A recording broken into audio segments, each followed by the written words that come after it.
Pinakamalakas na hari. Credit to the author. 155 hanggang 62. Ang mga pangalan po na nandito ay galing sa mga name generator.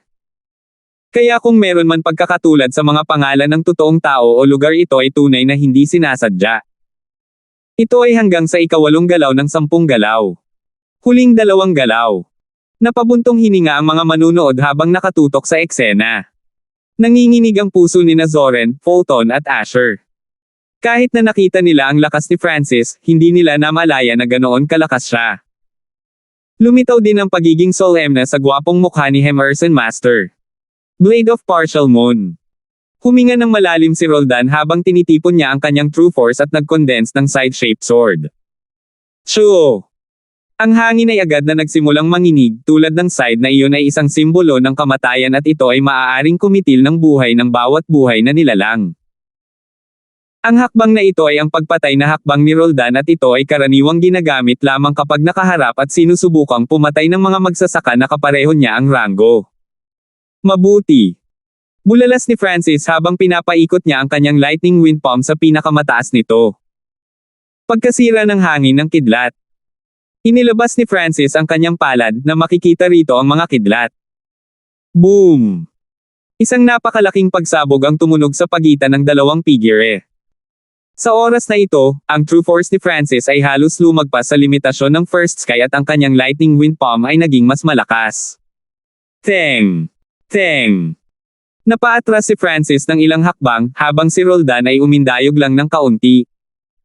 Ang Blade of Chilling Moon ay nabali, ngunit ito ay nabuo muli. Mula sa ibabaw, tila si Roldan ang nangunguna dahil siya ay 2 skies na mas mataas sa cultivation at mayroon siyang high-class mortal na kasanayan.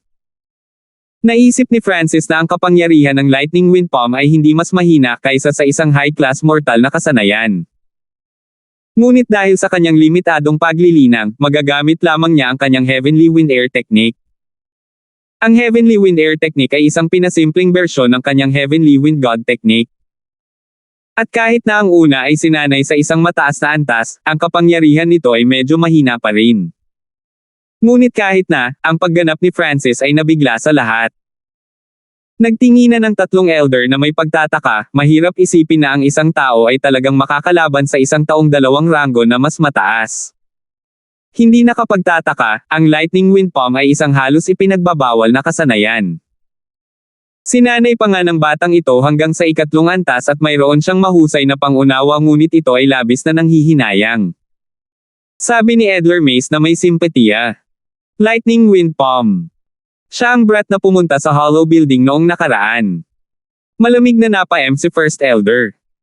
Binalaan niya si Francis para sa pagpili ng kasanayang ito, ngunit ang huli ay casual na tinalikuran siya. Ngunit sa pag-iisip tungkol dito, walang sinumang nagsanay sa lightning wind palm ang normal, kaya hindi ito isinapuso ng First Elder. Huling galaw. Bulalas ng kalapit na mga alagad. Nagharap ang 2 figure at napagtanto ni Roldan na masyado siyang mayabang sa pagsasabi ng 10 galaw dahil wala na siyang paraan para umatras ngayon. Blade of the Half Moon. Ang pagiging mapagpasyahan ay lumitaw sa mukha ni Roldan nang biglang lumawak ang Blade of the Partial Moon. Sa isang iglap, dumobble ang kapangyarihan ng Blade of the Partial Moon. Naramdaman ni Francis na siya ay nasa matinding panganib, ang kapangyarihan sa Blade of Half Moon ay lumampas sa kanyang limitasyon, maliban kung ginamit niya ang kanyang bloodline power. Hindi maganda. Baka mamatay ang mga tao. Nagbago ang ekspresyon ni Edler Mace habang nagpapalipat-lipat ng kanyang enerhiya. Edler Mace, nang harapin ni Francis ang Blood Corpse Protector, isa rin itong labanan sa buhay at kamatayan at malamang na mas nakakatakot kaysa ngayon. Ang malinaw na boses ni Emerson Master ay narinig sa isip ni Edler Mace. Bahagyang huminto ang huli at kakaibang tiningnan ang pinakabatang elder. Sa gap na ito, ginawa ang hakbang at kahit si Edler Mace ay walang oras para mag-react. Kinusot-kusot ni First Elder ang kanyang mga mata at tila wala rin siyang balak na makialam. Sa ilalim ng pressure, ang True Force ni Francis ay nailipat sa maximum nito. Ang kanyang potensyal ay iniipit sa likas na hilig. Huwang! Nanginig ang katawan ni Francis nang maramdaman niyang umabot siya sa isang bagong level, tulad noong ginamit niya ang kapangyarihan ng kanyang bloodline. Second Sky of the Ascended Realm, Tagumpay. Ang bawat sky ay magdaragdag ng mga katangian ng isang tao at pagkatapos ng 7 pagbabago, ang isa ay makakarating sa True Spirit Realm. Kidlat hangin nagngangalit dragon. Umuungal si Francis habang ginagamit niya ang isa sa mga nakakatakot na galaw ng Lightning Wind Palm. Ngayong naabot na niya ang Second Realm, halos hindi na niya ito magamit dahil ang hakbang na ito ay idinisenyo para sa mga nasa Fourth Sky ng Ascended Realm. Dagendong. Itinulak ng pangalawang Francis ang kanyang palad, isang snake dragon, ang nabuo at ang mga sizzle ng kidlat ay makikita mula rito. Parang kayang sirain ng dragon na ito ang lahat. Huwaboom! Nayanig ang mga bundok at bumagsak ang mga bahagi ng pader. Ito ay isang tanggulan ng Scarlet Moon Demonic Religion at ito ay ginawa mula sa malalakas na materyales. Kung ito ay nasa labas, isang higanteng butas ang gagawin. Sa sandaling ito, ang Blade of Half Moon ay nakipagsagupaan ng husto sa Lightning Wind Raging Dragon. Makalipas ang kalahating hininga. Ang Blade of Half Moon ay nabasag sa bawat pulgada, habang ang Lightning Wind Raging Dragon ay sumabog. Ang dalawang figure ay naghiwalay, habang sa parehong oras, sinusubukang makatakas mula sa punto ng pagpapalitan. Ang magulong enerhiya ay naging isang ipoipo na madaling mapunit ang mga normal na magsasaka sa Fourth Sky. Hindi maganda. Natarante si Roldan at walang anumang intensyon si Francis na tulungan siya. Supalan. Dumura si Edler Mace at isang puwersa ang nagmula sa langit na agad na kumalat sa whirlpool. Ang isang elder sa True Spirit Realm ay nagsabi lamang ng isang salita at nagawa niyang pigilan ang hangin. Dahil dito, naiintindihan ni Francis ang kapangyarihan ng mga nasa True Spirit Realm. Talagang nalampasan nila ang mga limitasyon ng mortalidad, at naging mas isang espiritu. Sina Francis at Roldan ay bahagyang nasugatan, ngunit walang nagbabanta sa buhay. Lubhang madilim ang mukha ni Roldan at iniisip kung paano siya natalo laban sa isang disipulo ng isang taong dinurog niya sa ilalim ng kanyang mga paa ay labis siyang nadismaya. Ang ginawa lang niya nitong mga nakaraang beses ay supulan siya at kung mabaygo iyon, hindi na mahalaga. Ngunit sa pagkakataong ito, umatake na siya at hindi man lang tinapos ng Blade of Half Moon ang kalaban. Ang pinaka-ikinairita ni Roldan ay naabot ni Francis ang Second Sky ng Ascended Realm sa ilalim ng kanyang pressure. Bawat kalangitan ay tulad ng pagkakaiba sa langit at lupa, ang ilang mga tao tulad ni Lord Gaius ay hindi magagawang magtagumpay sa buong buhay. Ang mga nasa ilalim ng presyon ay may mas mataas na pagkakataong makalusot. Nakalipas ang 10 galaw, salamat. Sabi ni Francis. Talagang nagawa niyang kontrahin si Roldan sa 10 galaw, ngunit mas mataas ang cultivation ng kalaban kaysa sa kanya. At kung hindi ginamit ni Francis ang ilan sa kanyang mga killing moves, hindi magiging maganda ang huling resulta kung magpapatuloy sila. Pagkatapos ay tinalakay ng 3 elder ang isang bagay ng pribado. Sa wakas, nagsalita ang First Elder, Francis, ang iyong lakas talaga ang pinakamalakas sa iyong grupo at napanatili mo ang kalmado, matalinong pag-iisip sa panahon ng misyon na nagligtas ng maraming buhay. Karapat-dapat kang purihin. Pagkatapos ay nagpa siya ang 3 elder kung aling mga gantimpala ang ibibigay. Hinati ang mga reward sa 2 bahagi, ang isa ay para sa misyon, at ang isa ay para sa paghahanap ng Scarlet Moon Demonic Religion at pag-uulat nito pabalik sa clan. Ang misyon na ito ay itinaas sa 4 na bituin dahil sa mga panganib na kasangkot. Sa makatuwid, ang reward ng grupo ay itinaas mula sa 100 substandard na Primal Crystal Stone at 100 na kontribusyon na puntos sa 2,000 substandard na Primal na Kristal na Bato at 2,000 na kontribusyon na puntos. Dahil maganda ang pagganap ni Francis, nakatanggap siya ng isa pang 1,000 puntos.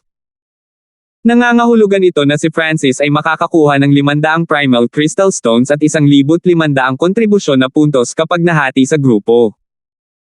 Ang mga puntong ito ay maraming gamit sa clan at maaari silang palitan mula sa mga armas, kasanayan, table tasks at iba pang bagay. Sa sapat na kontribusyon na puntos, maaaring hilingin sa clan na gumawa ng mga bagay para sa kanila tulad ng pagkuha ng mga payo mula sa isang elder.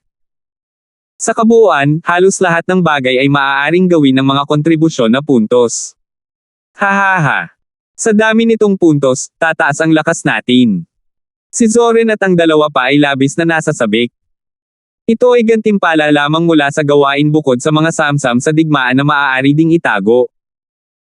Ang napakalaking gantimpala na natanggap ni Francis ay nagpadilim ng ekspresyon ni Rekka at Roldan.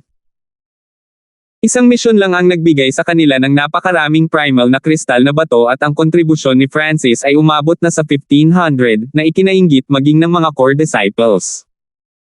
Hindi ako makapaniwala na si Shuran, ang matandang bastard na iyon, ay may isa pang mabubuting disipulo. Bagamat ang kanyang talento ay hindi mataas, ang kanyang potensyal ay. Ang malamig na tingin ni Emerson Master ay dumaan kay Francis at agad itong naramdaman ng huli.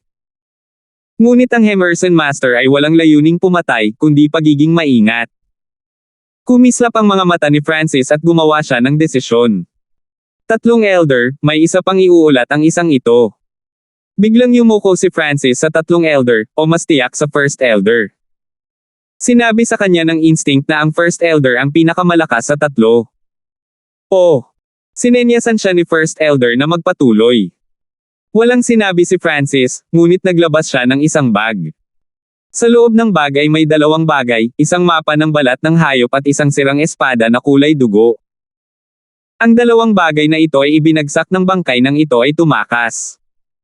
Ibinibigay ko ngayon sa mga elder. Same time na ibinigay ni Francis ang 2 bagay. Sa pamamagitan lamang ng pagtingin sa mga bagay, masasabi na ang mga ito ay hindi simple, lalo na ang espada. Ang aura nito ang nagpabago sa ekspresyon ng lahat ng 3 elder. Espiritual na sandata. Ang bilis ng paghinga ng lahat ng 3 elder ay tumaas. Inabot ng first elder at hinawakan ang espada. Kaagad, isang alon ng layuning pumatay ang bumungad sa kanya. Tumaas ang kanyang kilay at nagpadala siya ng napakalaking true force na pumipigil sa layuning pumatay. Ito ay marahil ang Blood Moon Devouring Spirit Sword, mula sa ilang daang taon na ang nakalilipas at ito ay malapit sa mataas na grado. Kahit ngayon, ito ay nasa mababang grado. Bulong ng First Elder. Dugumon lumalamon Espiritu Sword. Parehong sina Edler Mace at Emerson Master ay may mga ekspresyon ng pananabik. Kahit na wala silang spiritual weapon. Mula sa mga marka sa mapa na ito, dapat itong humantong sa isa sa 4 na dakilang pamana ang Scarlet Moon Inheritance. Ito ay nilikha ng Scarlet Moon Patriarch daan-daang taon na ang nakalipas at mayroong kabuoang 108 na mapa. Malalim na sabi ng First Elder. Manang Scarlet Moon. Muling nag-iba ang ekspresyon ng magkabilang matanda. Sa level nila, halatang alam nila kung ano ang ibig sabihin ng Scarlet Moon Inheritance. 156. Ilang daang taon na ang nakalilipas, isang superpower ang nabuo ng isang alamat at sa loob lamang ng 10 taon, ang kapangyarihan ay lumusot sa buong kontinente.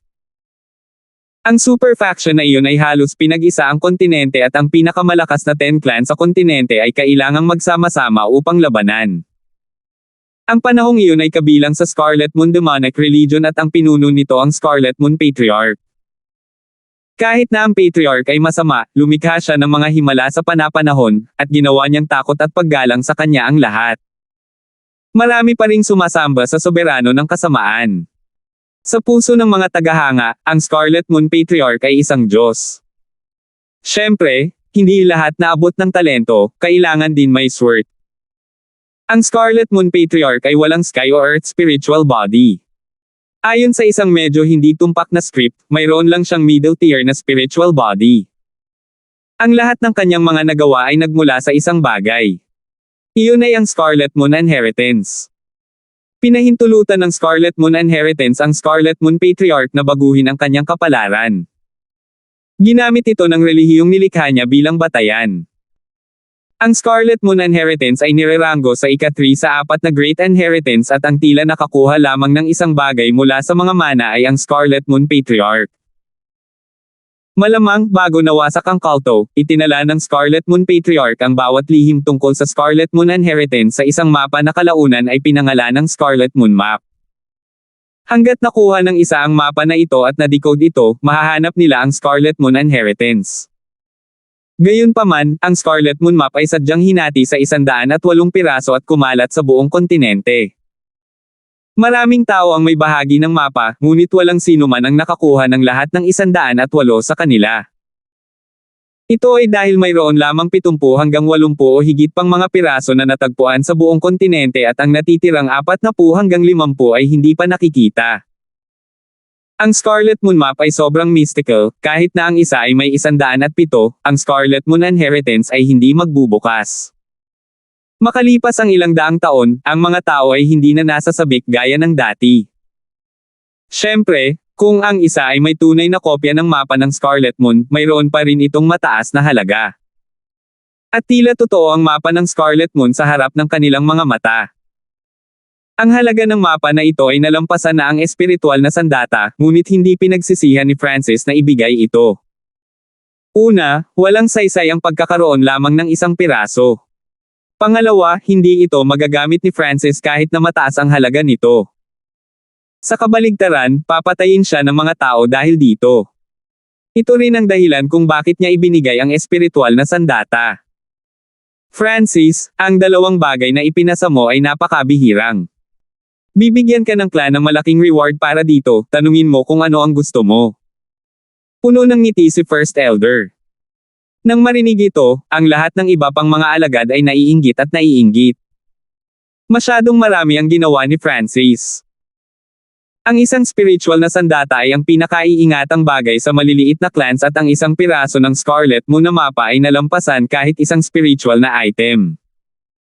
Nagtataka si Edler Mace, ayon sa mga patakaran, ang mga samsam sa digmaan ay napupunta sa mga individual. Bakit hindi mo ito kinuha, at sa halip ay ibinigay sa clan? Ang isang spiritual na sandata ay hindi isang bagay na maaari kong kontrolin. Higit pa rito, hindi ko alam ang halaga ng mga mapa na ito noon pa man. Naisip ng alagad dito na baka mas kailangan sila ng clan. Sagot ni Francis. Nang marinig ito, parehong tumanggo sina First Elder at Edler Mace, ang Francis na ito ay hindi sakam at matalino. Kung ito ay isa pang disipulo, malamang na hindi nila mapipigilan ang kanilang kasakiman at humawak sa espiritual na espada, na magiging dahilan upang patayin sila ng iba. At ang mga samsam sa digmaan ay hindi sa akin lamang. Lahat ng tao sa koponan ay may bahagi. Nagpatuloy si Francis habang si Fulton, Asher at Zoren ay puno ng pasasalamat. Bagamat alam ng lahat na si Francis ang may pinakamalaking ambag at ang gantimpala ay mapupunta sa kanya, ibinahagi pa rin ito ng huli. Sa kabilang banda, galit na galit si Roldan na naging berde ang kanyang mukha at makikita ang mga daluyan ng dugo sa kanyang mga mata. Napakaraming nagawa ni Francis at ang Kanmorsen Timpala ay nagpapula sa mga mata maging ng mga core disciples. Si Emerson Master ay malamig na tumingin kay Francis, ngunit hindi nagtagal ay itinago niya ito. Ang talento, ugali ni Francis ay perpekto lahat at walang nakitang gaps. Kung hindi binigyan ng clan si Francis ng napakalaking reward, paano magbibigay ang ibang mga disipulo ng mga item sa clan? Francis, nagpasya kaming bigyan ka ng 200 low-grade primal crystal stones at 50,000 contribution points. Lahat ng miyembro ng team mo ay makakakuha ng 50 low-grade primal crystal stones at 8,000 points. Bukod doon, ang clan ay maaaring magbigay sa iyo ng isang kahilingan. Inihayag ng First Elder. Nang marinig ito, nagkagulo ang mga tao. 200 low-grade primal crystal stones, iyon ay 20,000 substandard primal crystal stones. Hindi ako kikita ng ganoon kalaki sa buong buhay ko. Ang mga alagad ay pawang naiinggit at naiinggit. 20,000 substandard primal na kristal na mga bato. Ang kabuuan ay nagpapula sa mga mata ng core disciples at ikinainggit ng mga deacon at vice heads. Ang mga pangunahing disipulo ay nakatanggap lamang ng 100 substandard na primal na kristal na bato sa isang buwan, na isang mababang uri ng primal na kristal na bato. Ang kanilang tunay na kita ay nagmula sa kanilang mga pamilya o sa kanilang mga misyon. Bukod doon, ang 50,000 na kontribusyon na puntos ay isang maliit na kapalaran din. Kailangang malaman ng isa na ang Hollow Building ay nangangailangan lamang ng 5,000 puntos upang makapasok ng isang beses. Ang 3,000 puntos ay maaaring makabili ng low-grade mortal na armas. Sa dami ng primal stones at contribution points Francis and Co. Kung maaari silang bumili ng maraming bagay upang madagdagan ang kanilang lakas. Si Fulton at ang iba ay puno ng kagalakan at pananabik, halos wala silang nagawa at nakakuha ng napakalaking gantimpala. Isinasaalang-alang ni First Elder ang kanilang mga ekspresyon at ngumiti rin. Sa katotohanan, ang mga gantimpala ay walang halaga kumpara sa mapa at spiritual na sandata at hindi dahil sa hindi naisip ni First Elder na bigyan sila ng higit pa. Ang pagbibigay sa kanila ng higit pa ay magdadala lamang ng iba upang patayin sila. Sa makatuwid, ang halaga ng mga puntos ng kontribusyon na ibinigay niya ay nalampasan ang mga primal na kristal na bato. 200 low-grade primal crystal stones at 50,000 contribution points. Sapat na iyon para sa sinumang normal na disipulo na mamuhay ng maayos sa clan sa loob ng 10 taon. Lubhang nasiyahan si Francis. Siyempre, ang pinakamalaking premyo niya ay ang wish. Pwede siyang mag-wish ng bagay na bagay at hanggat hindi masyado papayag ang clan. Ano ang dapat kong makuha para sa hangaring ito? May dalawang naisip si Francis. Kunin ang siyam na twist golden wall technique. Ang discarding ito sa pagpapalakas ng katawan ay tila isang pinakamataas na antas ng mortal na kasanayan, na kahit na ang mga core na disipulo ay walang karapatang matuto. Maging disipulo ng isang elder o ng sect master.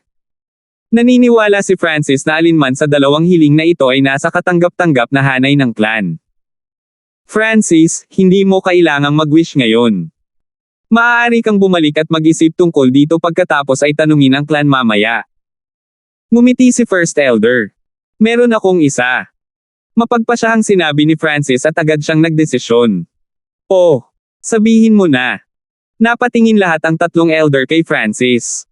Francis, ang iyong hiling ay hindi maaaring maging labis. Sinadya ni Emerson Master si Francis ng kaunting pressure dahil medyo na pressure na ang una sa huli. Kung ibang tao iyon, hindi mahalaga ngunit ang taong ito ay disipulo ni Lord Gaius.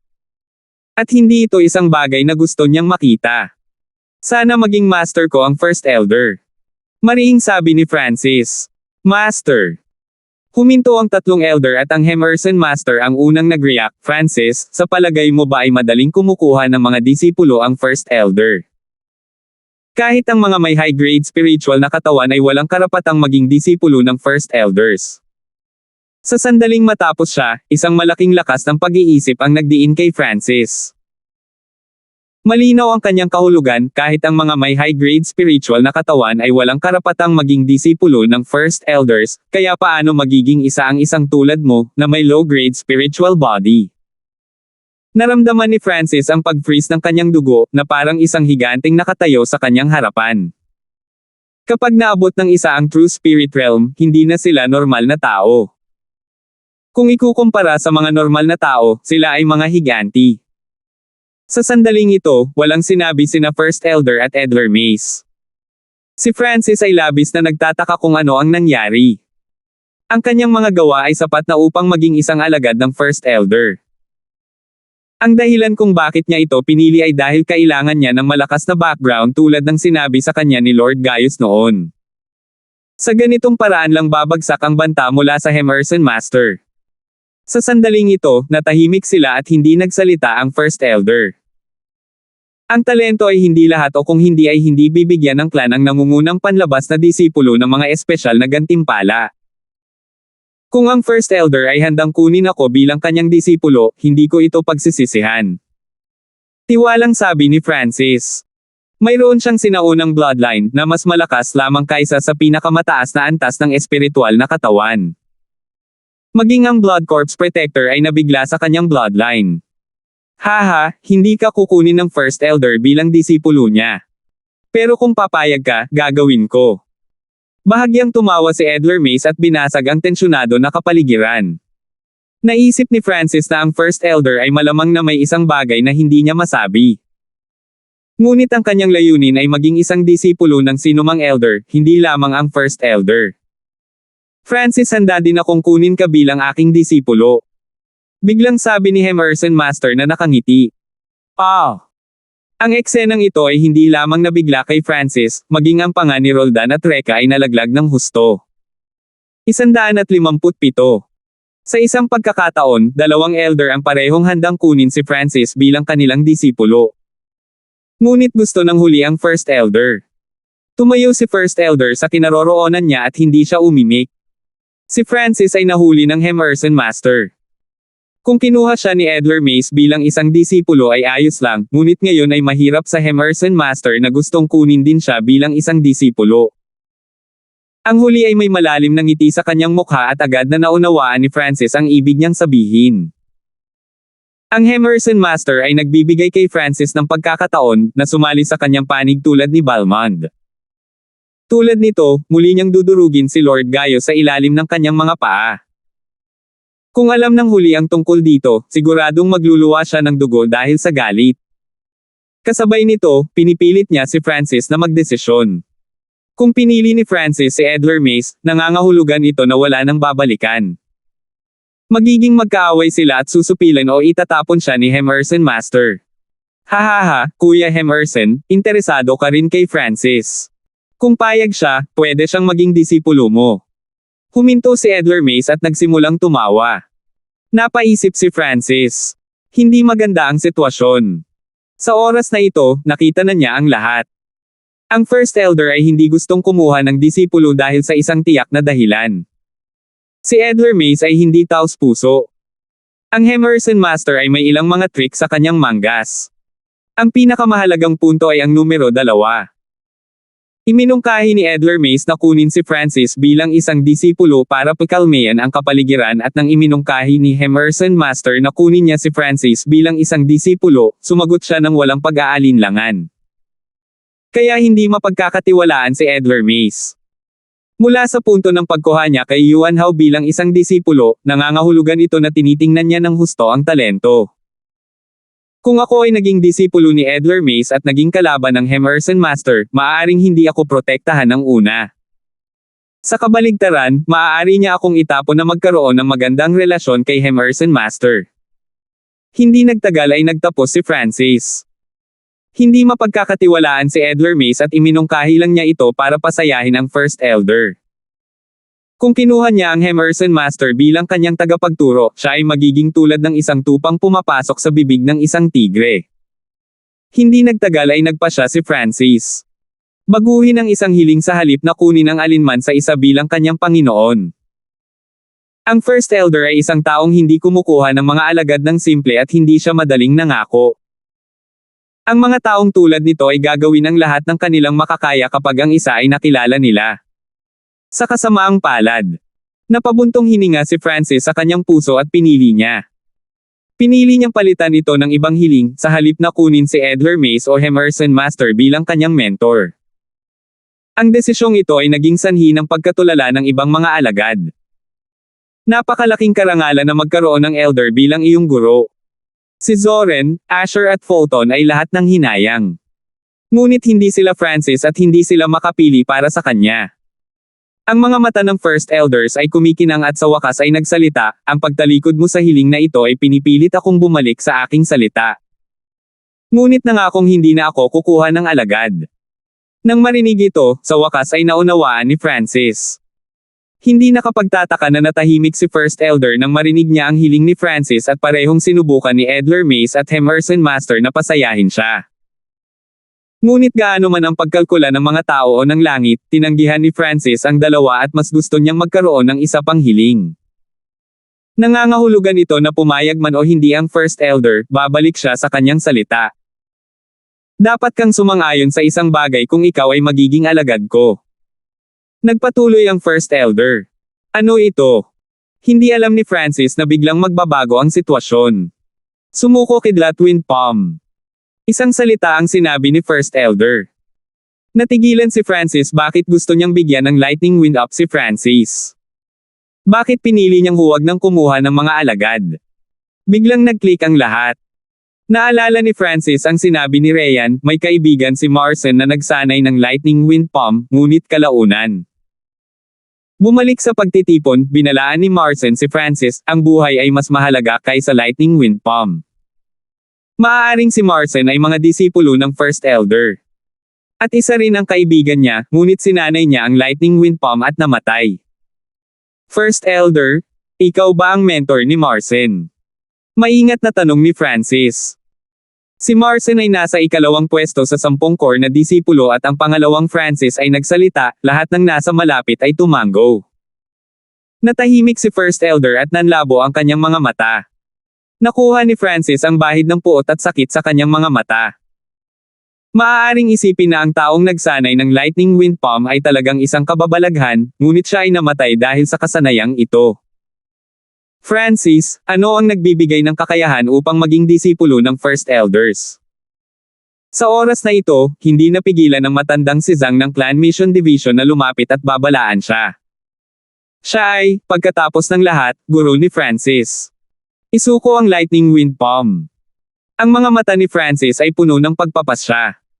Paanong ang kanyang kalooban ay naaakit ng iba? Hindi kailanman pinagsisihan ni Francis ang pagpili sa kasanayang ito. Sa panahon ng paglilinang, palagi niyang ginagamit ang kanyang kaliwang mata upang suriin ang mga depekto at itulak ang panganib sa pinakamababa. Minsan niyang nasuri na ang lightning wind palm ay halos ginawa na parang hindi pa ito na perpekto ng lumikha. Sa makatuwid, hindi lamang sinasanay ni Francis ang kasanayang ito, ginagawa niya itong perpekto at pinagbubuti. You must not be willing. Masyado kang katulad ni Roldan noon, pareho ang ekspresyon mo noon at ganoon din ang sinabi niya. Kung hindi ko siya kinuhang alagad, magsisisi ako. Tumingin si First Elder kay Francis, na parang ibang tao. Elder. Ipapangako ko rin ang sinabi niya noon. Kung ano ang hindi niya natapos, gagawin ko. Isang surge of confidence ang lumitaw mula kay Francis. Mayabang. Kasinungalingan. Sa ikalawang paglabas ng mga salita sa kanyang bibig, nagsimulang maghiyawan ang mga kalapit na tao. Maging ang kilay ng dalawang matanda ay tumaas. Ang ilan ay nag-aalala na si Francis ay maanod sa galit ni First Elder ngunit hindi siya nag-aalala. Dahil sa sandaling ito, siya ang naging perpektong kapalit para sa pinakapinag-aalaga na disipulo ng First Elder. Mayroon kang ilang mga punto na naiiba sa kanya.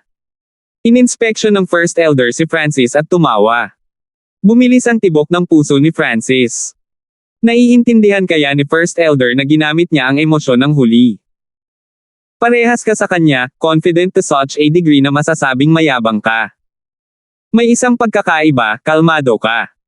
Matagal na tinitigan ni First Elder si Francis bago nagsalita. Kalmado. Ito ang pangunahing pagbabago ni Francis mula nang ang misteryosong kaliwang mata ay sumanib sa kanya. Kahit gaano pa niya naabot, hinding-hindi siya mawawala sa kapangyarihan. Ang yabang na ipinakita niya noon ay upang maabot ang kanyang layunin. Tinitigan ni Francis ang First Elder at ang huli ay may sobrang komplikadong emosyon habang nahihirapan siyang pumili. Pagkaraan ng mahabang panahon, nagpakawala siya ng hininga, dahil ayaw mong isuko ang lightning wind palm, maaari lang kitang kunin bilang isang outer disciple ko. Siyempre, kung ayaw mo, maaari mo ring kunin ang ibang elder bilang iyong mentor o maaari mong baguhin ang iyong hiling. Ginawa ko na ang lahat ng makakaya ko. Karamihan kaya ko. Naunawaan ni Francis ang naramdaman ng First Elder.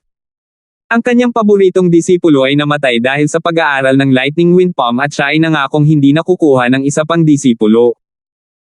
Gayunpaman, nangako siya kay Francis ng isang kahilingan at ang hiling ng huli ay hindi katanggap-tanggap. Sa makatuwid, ang First Elder ay umatras at sinabi kay Francis na kung ibibigay niya ang lightning wind palm, kukunin niya si Francis bilang isang disipulo. Paano siya magiging handa na makita ang parehong sitwasyon na mangyari muli? Ngunit ang problema ay si Francis ay masyadong katulad ng dati niyang disipulo. Pagkatapos ng mahabang panahon na paghihirap, maipapangako lamang ni First Elder na kunin si Francis bilang isang outer disciple. Malaki ang pagkakaiba sa pagitan ng panlabas at pangunahing mga alagad. Ang dating ay master disciple sa pangalan at kahit na ang disipulo ay nagkasala ng mabigat, hindi ito makakaapekto sa master. Binabati ng alagad si guro. Walang pag-aalinlangan, yumuko si Francis ngunit pinigilan siya ng First Elder, ang mga pangunahing disipulo lang ang kailangang maging magalang. Ayaw ni First Elder na maglagay ng masyadong maraming emosyon kay Francis, dahil sinanay ng huli ang lightning wind palm na parang bomba.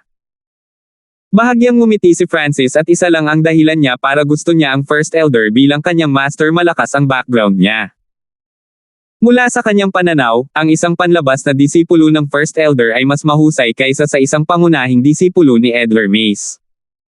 Una, ang First Elder ay may mataas na awtoridad at hindi siya kumuha ng maraming disipulo. Higit pa rito, marami ang hindi nang ahas na hawakan man lang ang kanyang panlabas na mga alagad. Pangalawa, mapagkakatiwalaan si First Elder. Kahit na si Francis ay isang panlabas na disipulo, paprotektahan pa rin niya ang huli. Matapos maging disipulo ng mga elder, naramdaman ni Francis ang naiinggit na tingin ng iba pang mga disipulo sa malapit. Kahit na outer disciple lang siya ng First Elder, naiinggit pa rin nito ang iba. Ang elder ay hindi kumuha ng maraming disipulo at si Francis ay ang tanging disipulo bukod kay Marson. Higit pa rito, ang autoridad ng First Elder ay mas mataas kaysa sa ibang elder at iginagalang pa siya ng clan master. Hindi ako makapaniwala na nagtagumpay ang brat na ito. Bahagyang huminto si Emerson Master habang napataas ang kanyang mga kilay at pakiramdam niya ay mas lalo lang itong nahihirapan. Ang posisyon ng First Elder ay natatangi sa clan at kahit na si Francis ay isang panlabas na disipulo lamang, ang kanyang pagtrato ay hindi magiging mas masahol pa kaysa sa mga pangunahing disipulo ng ibang mga elder. Sa sandaling ito, lumuwag ang puso ni Francis. Naabot niya ang second goal na itinakda ni Lord Gaius. Maging isang panloob na disipulo. Maghanap ng isang malakas na background. Ang kanyang background ay hindi lang malakas, ito ay makikita mula sa maingat na mga mata ni Nareka at Roldan. Sa susunod na mga araw, ang Broken Moon Clan ay naghanap ng libu-libong milya sa paligid ng pamilya Slider upang mahanap ang Blood Corpse Protector, ngunit ito ay hindi nagtagumpay. Ang huli ay malubhang nasugatan at hindi ito dapat tumakbo ng higit sa ilang daang milya. Ngunit wala man lang nakakita ng anino nito, kahit na pinaalis pa ang mga elder. Hindi alam ng Broken Moon Clan na si Francis ay may 50 hanggang 60% na posibilidad na makahanap ng mga bakas ng bangkay. Ngunit sa kasamaang palad, lahat ng mga layunin ni Francis ay nakamit. Matagal na siyang naging high-key at oras na para mag-low-key, para makuha ang lahat ng mayroon siya at linangin. 158. Sa loob ng 1.5 buwan, hinanap ng Broken Moon Clan ang lugar ng pamilya Slider, ngunit walang palatandaan ng bangkay. Ang lugar ng paghahanap ay tumaas ng kaunti, ngunit ang mga pagkakataong mahanap ito ay naging mas maliit. Sa wakas ay umalis ang 3 elder at isa-isang umalis ang mahigit kalahati ng mga disipulo. Kasama rin si Francis sa grupo na bumalik sa Broken Moon Clan. Makalipas ang 3 araw, umalis ang mga elite na miyembro ng clan. Isang kakaibang tunog ng tok-tok, ang maririnig mula sa ilalim ng libingan sa lugar ng pamilya Shing. Kung susuriin ng isa ang lugar mula sa itaas, makakakita sila ng kakaibang eksena. Ang dugo ng mga bangkay ay bumaon lahat sa lupa at naging kakaiba ang landas na iyon, na nagtagpo sa dulo. Ang mga bangkay na ito ay ang lahat ng namatay sa pamilya Slider at bagamat sila ay nasunog at naging abo, ang kanilang dugo ay bumagsak na sa lupa. Bilang isa sa pinakamalalaking pamilya, ang karaniwang paglilinang ng mga nasa hustong gulang na lalaki ay hindi bababa sa second rank ng Consolidated Realm o mas mataas. ZZZ. Ang pinakamapanganib na lugar ay ang pinakaligtas na lugar. Ang Blood Plague Essence Gathering Array ay naiset up ilang buwan na ang nakakaraan na sa plano ko na malaman ng clan. Isang Silver Stripe Blood Corpse ang bumangon sa lupa. Ang pagiging isang Blood Corpse Protector. Ito ay nabuhay ng daan-daang taon at ito ay lumampas sa mga limitasyon ng tao, at naging kalahating patay. Sa makatuwid, ang kanyang habang buhay ay ilang beses ding mas mataas kaysa sa iba sa True Spirit Realm.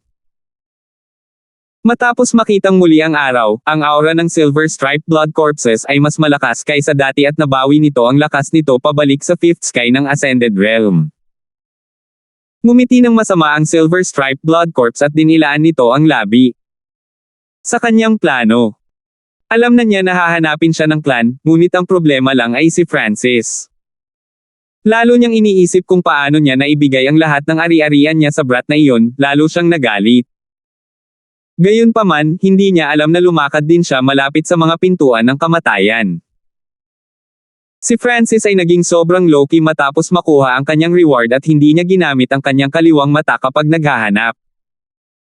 Kung hindi, mahahanap ni Francis ang Blood Plague Essence Gathering Array sa lupa. Makalipas ang ilang araw. Bumalik ang grupo ng mga elite sa Sky Moon Mountain. Mula sa malayo, nakikita ni Francis ang floating crest pala sa gitna ng kidlat. Mayroon pang 2 buwan bago magsimula ang floating crest trial. Ang ilan sa mga disipulo ay tumingin sa Asher na palasyo ng may pag-asa.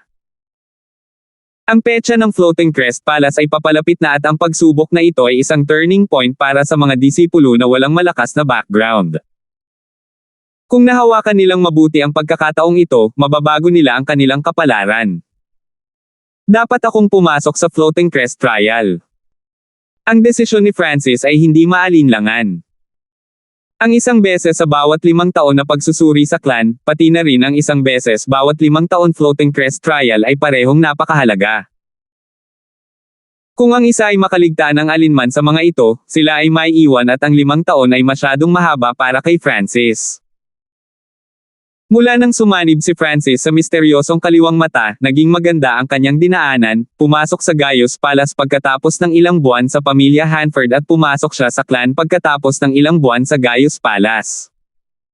Pagkatapos ng ilang buwan sa clan na ito, naabot na niya ang ganitong taas. 1 taon na ang nakalilipas, siya ay 13 taong gulang lamang, hindi man lang 14 sa pamilyang Hanford.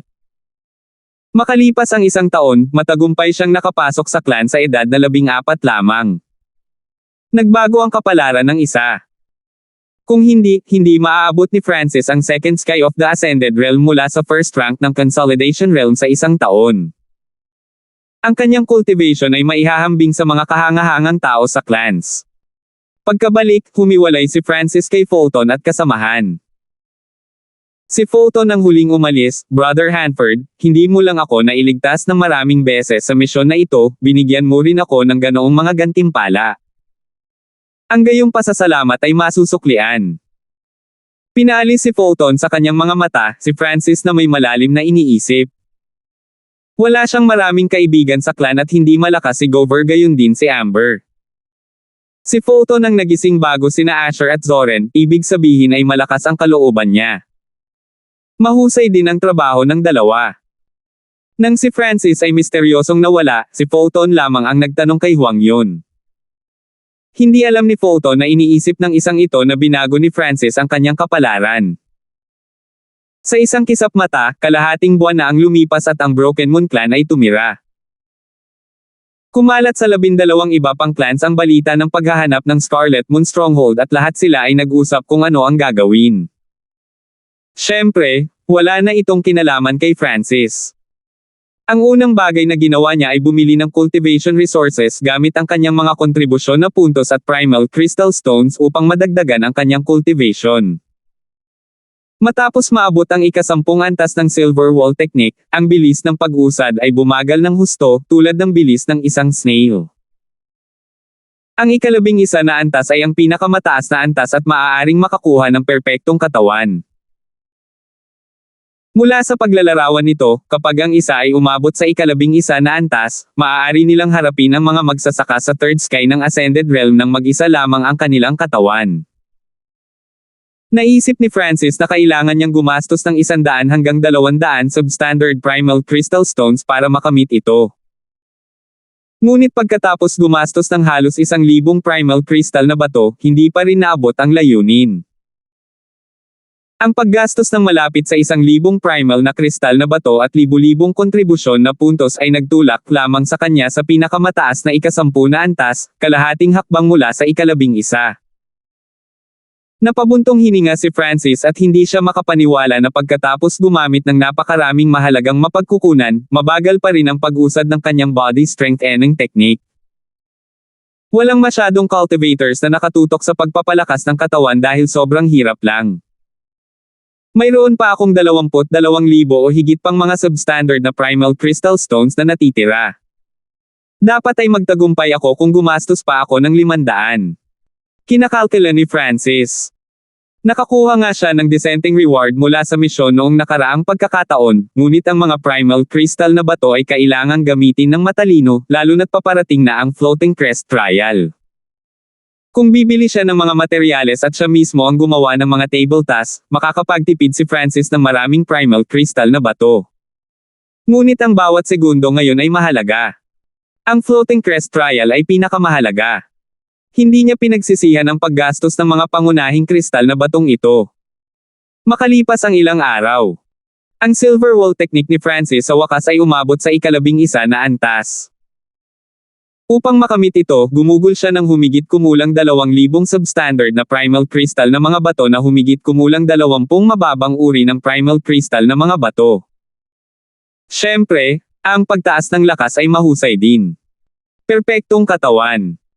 Naka-crossleg si Francis sa lupa at pinaikot niya ang kanyang body strengthening technique. Kaagad, isang manipis na layer ng pilak ang lumitaw sa kanyang katawan, na nagdulot ng isang siksik na aura. Nagawa niyang labanan ang mga nasa third sky of the ascended realm gamit lamang ang kanyang katawan. Nakakatakot din ang kanyang depensa, maaari siyang itapon sa apoy at hindi na siya masasaktan sa maikling panahon. Habang sinanay ni Francis ang kanyang body strengthening technique, ginagawa rin niya ang kanyang heavenly wind god technique, ang high-tier mortal skill. Sinanay niya ito sa ika-4 na antas sa 6 at ang mas mataas na antas ay naabot, mas dalisay ang kanilang true force. Matapos maabot ang ika-4 na antas, ang kadalisayan ay maihahambing sa mga nasa 4th sky ng ascended realm, ngunit kulang ito sa dami. Mahirap isipin na ang true force ni Francis ay kasing dalisay ng mga nasa 4th sky ng ascended realm. Sa nakalipas na buwan, ang Silver Wall Technique at Heavenly Wind God Technique ay unti-unting tumaas at ang Lightning Wind Palm ang mabagal na umusad. Ang Lightning Wind Palm ay nahati din sa 6 na antas at si Francis ay nanatili sa ikatlo, kalahating hakbang lang ang layo mula sa ika-4. Kapag naabot ko ang ika-4 na antas, ang aking mga pag-atake ay maaaring magpamanhid ng kaaway. Hinangad ni Francis na maabot ang antas na ito, ngunit mula sa ika-4 na antas pataas, ang kidlat ang pinakamahalagang bahagi at hindi gaanong na-interpret ni Francis ang kidlat. May isa pang dahilan at iyon ay dahil ang Lightning Wind Palm ay masyadong magaspang, kaya maingat na sinubukan ni Francis na pagbutihin ito gamit ang kanyang kaliwang mata. Siyempre, ang kanyang Lightning Wind Palm ay nasa peak 3rd level at maaari itong umabot sa 4th level anumang oras. Mabilis na lumipas ang oras at 1 buwan na lang ang natitira bago ang Floating Crest Trial. Naramdaman ni Francis na ang kanyang body strength and cultivation at martial arts ay umabot na sa bottleneck. Naabot na ng Silver Wall Technique ang mga limitasyon nito. I wonder if I can get my hands on the 9-twist Golden Wall Technique? Napaisip si Francis. Ayon sa kanyang nalalaman, ang 9 na twist Golden Wall Technique ay isang peak-tier mortal skill na lubos na pinahahalagahan ng clan. Si Francis ay mayroong 50,000 na kontribusyon na puntos at ang isang middle tier na mortal na kasanayan ay nangangailangan ng 5,000. Sa makatuwid, nagpa siya si Francis na tanungin ang First Elder. Sa pangalan, First Elder ang kanyang master. Ngunit sa katotohanan, hindi pa man lang nakakausap ng huli si Francis. Kadalasan, tatawagan ng First Elder si Marcin para sabihin kay Francis ang lahat. Ngayon, ang First Elder ay nagbibigay ng mga payo kay Marcin at hindi nagtagal ay dumating si Francis. 9 na twist Golden Wall Technique. Tumaas ang kilay ni First Elders. Brother Hanford, ang 9 na twist Golden Wall Technique ay isang peak-tier mortal skill, hindi mo ba iniisip na masyado kang nagmamadali? Ngumiti si Marcin at umiling, masyadong padalos-dalos si Francis, kahit isang pangunahing disipulong tulad niya ay walang karapatang matutunan ito. 150. Nang makita ang mga reaksyon ni First Elder at Marcin, idinagdag ni Francis, ang ibig sabihin ng alagad ay gumamit ng mga kontribusyon upang ipagpalit ang kasanayan.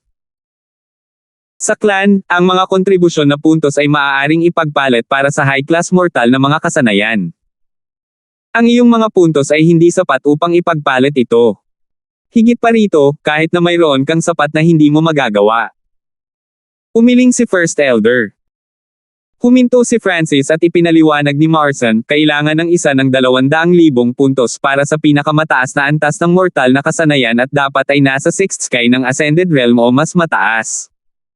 200,000 puntos. Ika-6 na langit ng Ascended Realm. Nanlamig ang puso ni Francis at alam niyang wala siyang magagawa. Hindi niya naabot ang alinman sa mga kinakailangan. Sa kabaligtaran, malayo siya sa 2. Hindi niya akalain na napakataas ng mga kinakailangan para sa peak-tier mortal skills. Brother Hanford, ang Pictier Mortal skills ay hindi mo kayang hawakan. Lalo na ang siyam na twist golden wall technique kahit na ang mga elder ay nahihirapang sanayin ito sa pinakamataas na antas. Napabuntong hininga si Marcin habang nagsasalita siya rito. Masyadong mataas ang wish ni Francis, wala pang narinig si Marcin na sinuman sa second sky of the Ascended Realm na humihingi ng Pictier Mortal skill. Tanging ang mga elder sa Broken Moon Clan ang maaaring matuto ng ilan. Tulad ng para sa mga espiritual na kasanayan, maaaring hindi ito maunawaan ng mga elder. Bakit siyam twist golden wall technique ang pipiliin mo? Mahirap ang landas ng pagpapalakas ng katawan at nakagawa ka na ng matibay na pundasyon sa pamamagitan ng pagpasok sa Ascended Realm gamit ang iyong katawan. Bakit hindi maglaan ng mas maraming oras sa iyong forte? Tulad ng iyong lakas ng pag-iisip. Kumikislap ang mga mata ni First Elder habang nakatingin kay Francis. Nag-isip ng malalim ang huli nang marinig niya ito at bigla niyang napagtanto na lohikal ang mga salita ng First Elders. Bakit patuloy na pipiliin ang pagpapalakas ng katawan? At piliin ang siyam na twist golden wall technique na napakalayo. Ang siyam na ranggo ng Consolidated Realm ay ang pundasyon. Sa oras na iyon, si Francis ay pumasok sa Ascended Realm gamit ang kanyang katawan na nagpatibay sa kanyang pundasyon. Ngunit ang tanong ay ngayong nakapasok na siya sa Ascended Realm, hindi na niya kailangang piliin ang Body Strength Enang o ang siyam na twist golden wall technique. Bukod doon, matalas ang mga mata ni First Elder at nalaman niyang si Francis ay may malakas na mental energy na nagmula sa kanyang kaliwang mata. Isang magaspang na mental strength spike lang ang alam ni Francis at hindi niya alam kung paano gamitin ng maayos ang kayamanang ito. Pagkatapos mag-isip ng ilang sandali, ginawa ni Francis ang kanyang desisyon. Ano sa tingin mo? Naningkit ang mga mata ni First Elders. Tama si Master. Hindi ako dapat mag-concentrate sa pagpapalakas ng katawan, baka hindi ito ang pinakamagandang daan para sa akin. Tumango si Francis. Bagamat pinadali ng kanyang bloodline ang pagsipsip ng enerhiya, hindi naging maayos ang landas ng pagpapalakas ng katawan. Nang makitang napakadaling naiintindihan ni Francis, bahagyang nagulat si First Elder at naisip, maganda ang pangunawa at pangunawa ng brat na ito at parang hindi siya isang uri ng tao na nananatili sa lahat. Kung gayon bakit hindi niya binitawan ang Lightning Wind Palm? Sa kasamaang palad, naabot ko na ang mga limitasyon ng Silver Wall Technique. Napabuntong hininga si Francis. Weng! Isang manipis na layer ng pilak ang lumitaw sa kanyang katawan, na ginawang parang estatwa ng yelo si Francis. Ito ang ika-11 na antas ng Silver Wall Technique. Katawan ng pagiging perpekto. Ano? Parehong nagulat sina First Elder at Marcin. Hindi nila akalain na naabot ni Francis ang ganoong kataas na antas sa pagpapalakas ng katawan. Ang kanyang mga kalamnan lamang ang maaaring makatakas sa mga magsasaka sa third sky ng Ascended Realm. Si Brother Hanford ay tiyak na may pagkakataon na lumaban para sa isa sa mga lugar ng Floating Crest Trial ngayon. Labis na nagulat si Marcin. Hindi dahil walang nagsanay sa kanilang mga katawan sa pinakamataas na antas ng isang mortal na kasanayan, ngunit ang mga bilang ay napakababa. Gayunpaman, wala sa kanila ang kasing bata ni Francis. Sinong nagsabing hindi pampalakas ng katawan ang forte niya? Bahagyang nagsalubong ang kilay ni First Elder. Kasabay nito, hinangaan niya ang pagiging mapagpasyahan ni Francis. Kung ito ay isang tao na nagsanay sa kanilang mga katawan sa ganoong kataas na antas, madali ba silang sumuko? Maging siya ay bahagyang nagsisisi sa sinabi niya ngayon. Siguro si Francis ay talagang may talento sa pagpapalakas ng katawan. Sa pag-iisip hanggang dito, muling tumawa ang First Elder, ito ay hindi tulad ng walang pagkakataon. Kahit na ang iyong cultivation at kontribusyon na puntos ay hindi sapat, maaari mo pa ring makuha ang siyam na twist golden wall technique. Master, mangyaring magsalita. Tumalo ng puso ni Francis. Floating Crest Trial. Isang salita ang sinabi ni First Elder. Pagsubok sa lumulutang crest. Nakipagpalitan ng tingin si Marcin kay Francis. Ang Floating Crest Trial ay isang malaking pagbabago. Sa sapat na kapangyarihan, ang isa ay makakakuha ng pinakamataas na antas ng mortal na kasanayan at maging ang espiritual na mga sandata at kasanayan. Ngumiti ng mahina si First Elder. Nalaglag ang panga nina Francis at Marcian. Ano ang napakahiwaga tungkol sa floating crest palace na ito? Paano ito nagkaroon ng mga espiritual na kasanayan? Kung makakakuha ka ng isa pang peak-tier mortal skill mula sa palasyo, maaari mo itong ipagpalit sa siyam na twist golden wall technique. Paliwanag ni First Elder. Naunawaan ni Francis ang ibig niyang sabihin. Maging ang mga elder ay umaasa sa mga gantimpala sa loob, ngunit may mga paghihigpit sa edad at paglilinang. May isa pang mahalagang punto. Kung mayroon kang napakataas na talento sa isang partikular na lugar, maaari kang makatanggap ng mana. Tumawa ulit ang First Elder. Nang marinig ito, bumilis ang tibok ng puso ni Francis at maging si Marcin ay nananabik sa kanyang mukha. Sa wakas ay alam na ni Francis kung bakit napakahalaga ngayon ang floating crest trial. Salamat guro, aalis na ang disipulo. Hindi nagtagal si Francis at hindi nagtagal ay umalis siya, naiwan ang First Elder at Marcian. Sa kanyang pagganap sa Scarlet Moon Demonic Cave at antas ng pagpapalakas ng katawan, dapat siyang makadalo sa floating crest trial. Bulong ni First Elder. Guro, gusto mo bang tulungan ko siya sa paglilitis? Biglang tanong ni Marcian. Hindi niya alam kung ano ang nasa isip ni Master para sa disipulong ito. Hindi. Ang First Elder ay mapagpasyahan, ang floating crest trial ay napakahalaga para sa iyo at ang isa ay makakadalo lamang ng isang beses. Sa mga disipulong pupunta, ikaw ang pinakamalakas kaya dapat mong hawakan ng mabuti ang pagkakataong ito. Naiintindihan ng alagad. Nagpakawala ng hininga si Marcin sa kanyang puso. Tila ang kanyang posisyon sa puso ni Master ay hindi matitinag at hindi ito magagalaw ng isang panlabas na disipulo. Higit pa rito, ang isang taong nagsanay sa lightning wind palm ay maaaring mamatay anumang oras, kaya walang saysay na maglagay ng labis na damdamin kay Francis.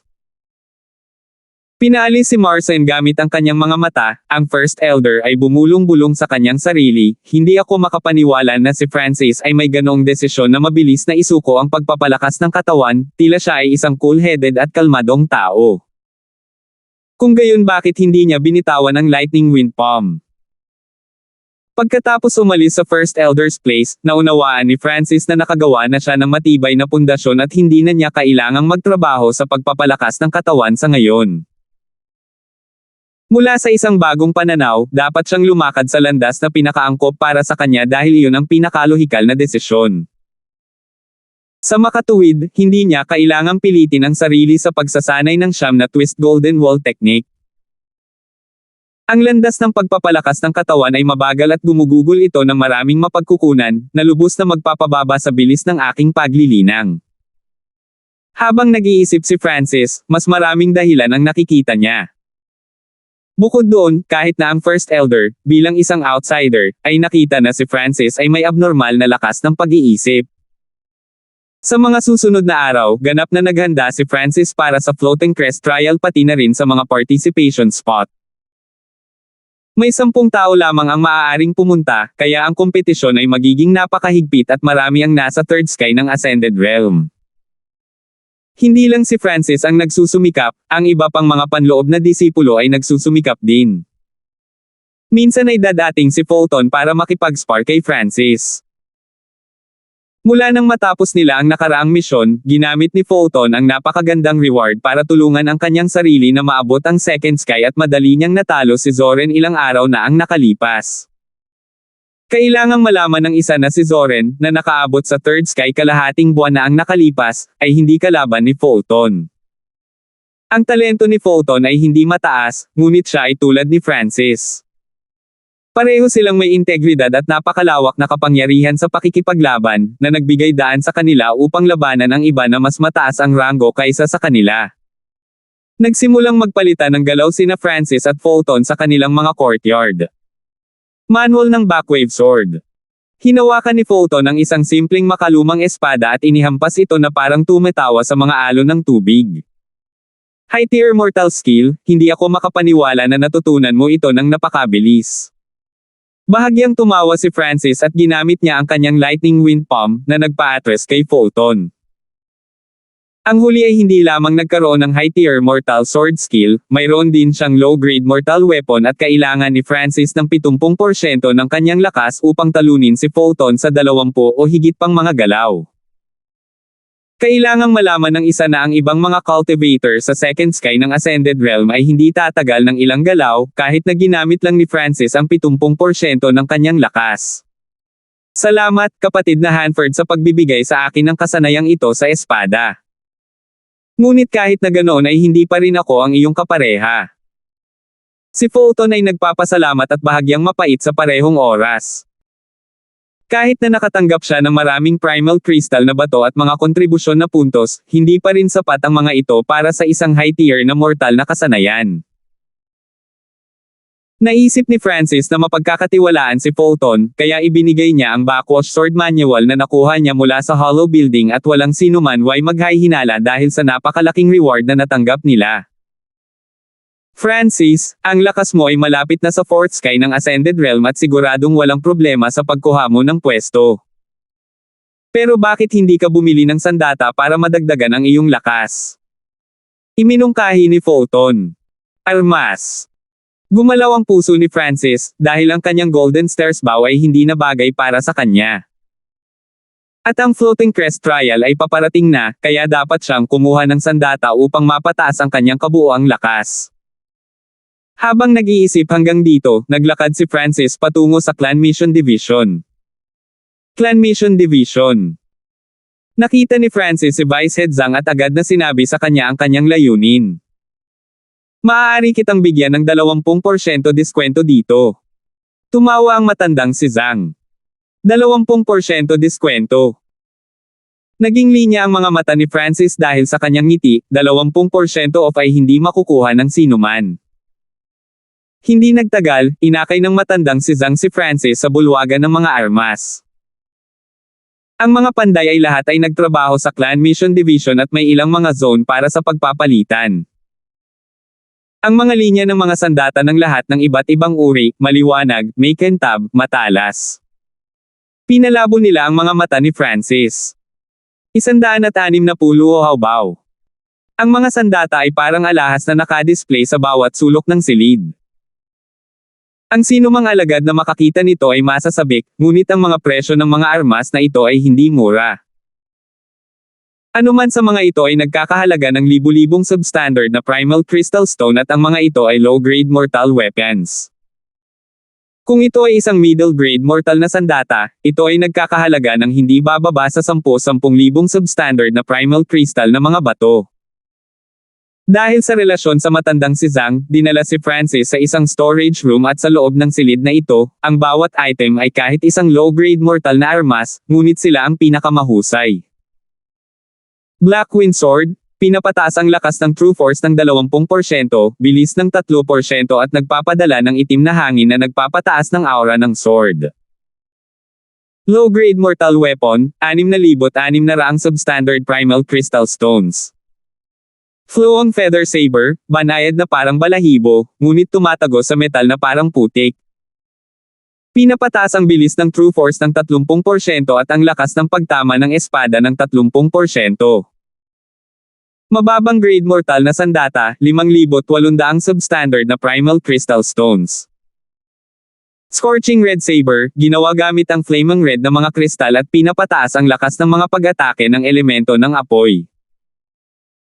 40% na mas maraming pinsala kapag ginamit sa isang fire skill, 5,500 substandard primal crystal stones.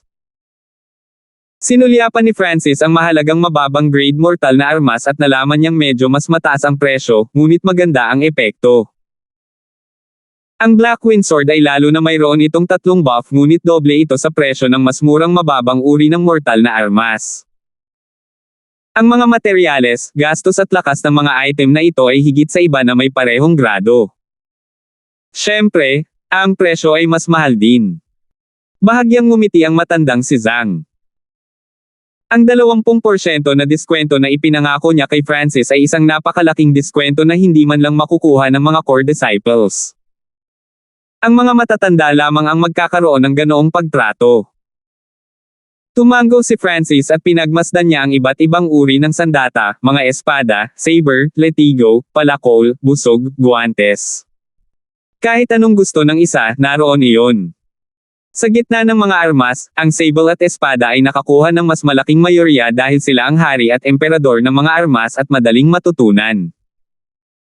Ngunit sa kasamaang palad, ang dalawang sandata na ito ay hindi niya kakayahan. Para sa kanya, ang mga busog ay mas mahusay. Tiningnan ni Francis ang mga busog at nalaman niyang hindi marami, marahil dahil hindi sila sikat.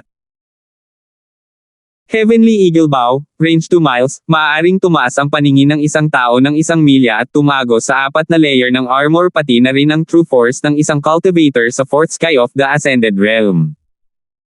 Presyo, 3,600 substandard primal crystal stones. Pinulot ni Francis ang bow na ito at nalaman niyang hindi ito masama. Ang busog ay may hanay sa ibabaw nito na nagpapahintulot sa paggamit upang mapataas ang kanyang paningin ng 1 milya. Ngunit wala itong epekto kay Francis dahil nakakakita na siya ng 100 milyang tuwid. Ancient Iron Bow, malakas na lakas ng pagsabog at nagagawa nitong tumago sa 4 na layer ng armor. Nangangailangan ng malakas na lakas ng braso at paningin. Ang mga busog na ito ay bahagyang mas mura, humigit kumulang 2,900 substandard na primal crystal na mga bato. Tumingin si Francis sa paligid at napagtanto niya na mas mura pa ang iba pang mga busog. Ang mga busog ay kung tutuusin, hindi ginagamit ng maraming tao. Ang ilan sa mga ito ay maaaring hindi mabente kahit na sa loob ng ilang taon. Sabi ng matandang si Zhang. Naisip ni Francis na ito ay mabuti para sa kanya, ngunit pagkatapos ay naisip niya ang tungkol sa mga arrow. Ang huli ay isang gamit lang, na magagastos ng malaki sa paglipas ng panahon. Mayroon akong 20,000 substandard na primal crystal stones, na higit pa sa sapat para makabili ng low-grade mortal na armas. Nag-isip si Francis at itinoon ang kanyang focus sa middle-grade mortal weapons. Middle-grade mortal weapons ay isang buong klase na mas mataas ngunit ang presyo ay masyadong. Halimbawa sa bulwagan, ang isang espada ay 40000, 50000 substandard na primal crystal na mga bato, ngunit narito ito ay 70,000 dagdag. Nakita ni Francis ang isang espada na nagdoble sa lakas ng true force ng isang tao na nasa 4th sky, ibig sabihin ay mas malakas pa ang true force ng user kaysa sa mga cultivator sa 5th sky. Sa ganoong mga armas, hindi mahirap pumatay sa mga kalaban na mas mataas ang ranggo kaysa sa sarili. Luohao Bao, maaabot ang tunog ng tunog at makashot sa hindi bababa sa 3 layers ng armor. Sa pinakamainam, kaya nito ang mga one-shot cultivator sa 5th sky. Kapag ginamit sa Luohao arrows, dumbable ang pinsala at maaari itong mag-lock sa kalaban. Kahit na lumampas ito, susundan pa rin ng arrow ang kalaban sa ilang sandali. Ngunit ang kombin mismo na Morho ay isang sandata, ang Luohao na may peak nito. Mga arrow, ito ay nagiging isang high-grade mortal na armas, 80,000 substandard primal crystal stones, 150,000 substandard primal crystal stones. Agad na napako ang tingin ni Francis sa busog na ito nang makita niya ito. Masyadong malakas ang busog na ito. Ang bilis at opensa nito ay parehong umabot sa limitasyon. Hindi nakakagulat na ito ay isang middle-grade mortal na sandata, ang mga katangian nito ay hindi maisip. Ibinaba ni Francis ang malalim na berde at pulang kakaibang maliit na busog na ito at naramdaman niya na ang material ay lubhang kakaiba. Ang laki ng bow ay mas maliit kaysa sa mga normal na bow, mas malaki lang ng bahagya kaysa sa isang crossbow. Ang bilis ng pag-atake ay maaaring umabot sa bilis ng tunog at maaari nitong agad na patayin ang mga cultivator ng 5th sky sa abot ng kanyang makakaya. Gamit ang Luohao arrows nito, doble ang lahat ng attribute at masusundan pa nila ang kaaway sa maikling distansya kung makaligtaan sila. Bumulong si Francis at agad siyang nahulog sa bow na ito, ngunit ang presyo ng bow at arrow ay masyadong mahal, 150,000 substandard primal crystal stones. Masyadong mahal. Huminga ng malalim si Francis. Gusto mo ba ng Luohao bow? Tumawa ang matandang si Zhang. Masyadong mahal ito at ito ay isang pana. Kung ito ay isa pang armas, ito ay nagkakahalaga ng 20,000 dagdag. Umiling si Francis. Ayon sa mga panuntunan ng clan, maaari kang makakuha ng 50% diskwento kung gumastos ka ng 50,000 na kontribusyon na puntos. Binibigyan din kita ng 20% diskwento kaya ang huling presyo ay 30% lamang ng 150,000. Ngumiti si Vice Head Zhang. 30%. Gumagalaw ang puso ni Francis, sa ganitong paraan, ang huling presyo ay magiging 45,000 substandard primal crystal stones at ang bow lamang ay 24,000 substandard primal crystal stones. Ang busog at palaso ay dapat ibenta ng sabay-sabay, ngunit kung gusto mong bilhin lamang ang busog, ang mga palaso ay dapat bilhin sa loob ng 3 taon. Siya ang in-name teacher ni Francis. Naisip ito ng huli at kahit na wala siyang luhaw arrows, magagamit lang niya ang busog hanggang sa 30% ng maximum potential nito. Ito ay dahil ang isang middle grade na spiritual na sandata ay nangangailangan ng gumagamit na nasa 5th sky upang ganap na magamit ang kapangyarihan nito. Ngunit kahit na ang bow ay nagkakahalaga ng 30% ng orihinal nitong presyo, iyon ay 24,000 substandard na primal crystal na mga bato, si Francis ay mayroon lamang 20,000 o higit pa sa kanya. Teacher, bakit hindi muna ako umutang ng 4,000? Pagkatapos kong makapasok sa Floating Crest Palace at makakuha ng ilang kasanayan o armas, babayaran ko ito. Iminungkahi ni Francis. Okay. Nakita ng matandang si Zhang kung ano ang kaya ni Francis pabalik sa Scarlet Moon Demonic Cave at alam niyang may lakas ang huli na pumasok sa trail. Kailangan kitang bigyan ng babala, kahit na maraming kayamanan sa Floating Crest Palace, sa palagay mo ba ay nasa lupa silang lahat na naghihintay na kunin mo ang mga ito? Kaunti lang ang mga tao ang nakakuha ng isang bagay. Sa nakalipas na 100 taon, tanging ang Hemerson Master lang ang nakakuha ng isang bagay na malaki. Ngunit kahit noon pa man, nakatanggap lang si Elder Yun ng 2 elite na mortal na armas at iyon ang pinakamahusay na marka ng Vice Z sa nakalipas na 100 taon. Hindi man lang siya nag-alala tungkol sa 4,000 na utang ni Francis dahil ang huli ay gumagawa ng tableta at hindi mahirap para sa kanya na kumita ng ganito kalaki. Salamat, Guro. Ibinaba ni Francis ang luhaw bow at ang kanyang puso ay mainit. Ang 2 Vice Head lang ang nag-aalaga sa kanya sa clan. Shukio-kyo-kyo. 3 maitim na pulang araw ang biglang dumikit sa luhaw bow na parang may sarili itong kamalayan. Natigilan si Francis, mayroon ba talaga itong sariling kamalayan? Ang ginawa lang niya noon ay ilagay ang kaunti ng kanyang true force sa busog at dumating na ang mga arrow. Ang busog at palaso ay parang mag-ina. Kahit ilang milya ang layo, ang mga pana ng luhaw ay maaaring bumalik sa busog. Kadalasan, tanging ang mga high-grade mortal na armas at mas mataas ang makakagawa nito. Paliwanag ni Vice Head Zhang. Sa susunod, tiyak na dadalhin ko ang mga arrow. Napaisip si Francis. Sa ngayon, bow lang ang kaya niyang tanggapin. Pagkatapos gumastos ng isa pang 200 substandard na primal crystal na mga bato, bumili si Francis ng isang batch ng mga dekalidad na arrow, pagkatapos ay umalis siya sa Clan Mission Division. Habang nasa daan, narinig ni Francis ang tunog ng pagpalakpak at pakikipaglaban. May humamon sa isang pangunahing disipulo. Hindi ito nangyari sa loob ng 2 taon na ngayon. Ang challenger ay si Roldan, naabot niya ang 4th sky kalahating buwan na ang nakalipas at mayroon siyang mga kwalifikasyon para gawin iyon. Sa entablado, 2 disciples ng 4th sky ang nagklahing ng husto at isa sa kanila ay si Roldan. Nang dumating si Francis, natapos na ang labanan. Bahagyang lumilipad na knife. Ikinaway ni Roldan ang kanyang mga braso at agad na lumitaw ang 3 hanggang 4 na ilaw na pilak, na lumikha ng ilang madugong sugat sa core disciple. Noong nakalaban ni Roldan si Francis dati, isang blade ng partial moon lang ang kaya ni Roldan at ang partial moon flying knife, na ito ay maaaring bumaril ng 4 hanggang 5 sa isang pagkakataon. Sumusuko na ako. Nagpakawala ng mahabang hininga ang pangunahing disipulo, hindi ako makapaniwala na sinanay ni Brother Quan ang 2 high-tier mortal na kasanayan ng sabay-sabay at sinanay ang Chilling Moon Manual hanggang sa ika-4 na yugto.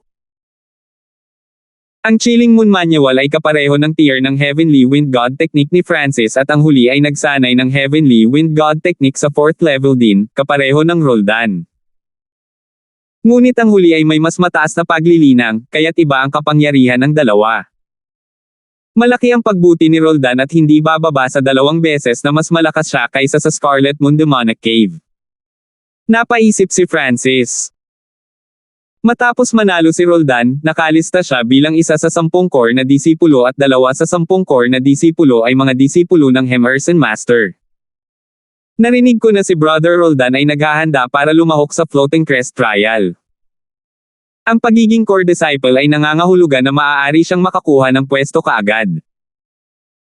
Ang ilan sa mga panloob na disipulo ay naiinggit at nag-aalala sa parehong oras. Core disciple. Nakikilahok din ba si Roldan? Tumaas ang kilay ni Francis habang may malamig na liwanag na kumislap sa kanyang mga mata.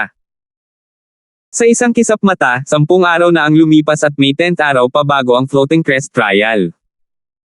Bukod sa mga pangunahing disipulo, ang lahat ay kailangang makipaglaban para sa isang lugar upang makapasok.